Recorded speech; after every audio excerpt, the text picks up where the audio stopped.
Okay, but what if you get in a fight with your boyfriend when he catches you wearing his roommate's t-shirt? However, when you try to explain the situation and that you most definitely found that shirt in his laundry, he doesn't want to hear it and he leaves you high and dry at his place. More frustrated than you can even handle, you turn around and go to find the roommate because you have a bone to pick. You find him in the kitchen sipping his morning cup of coffee like everything is hunky-dory before you walk over to him and kind of shove him in the chest. What the hell is your problem? He scans you up and down, taking in his t-shirt that is still on your very naked body before he says, I don't have a problem.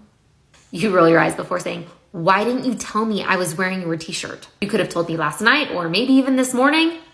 His amusement kind of slides off his face before he sets the cup of coffee down on the counter and steps closer before saying, it wasn't my job to tell you that you were wearing my shirt. It was your boyfriend's. He did tell me. He did notice, you argue. Why do you think I'm in the doghouse right now?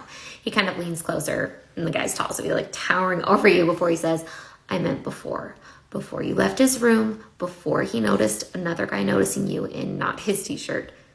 So tell me this, sunshine, why didn't he notice before you left his room? And even though you know the answer and it was because he was most definitely distracted by his phone when you left the room, you don't want to admit that out loud to yourself, let alone to this guy.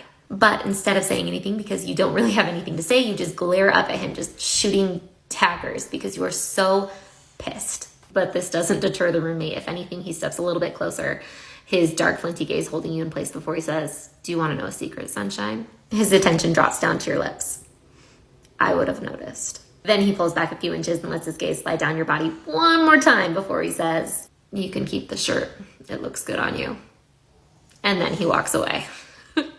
This is from Don't Let Me Fall.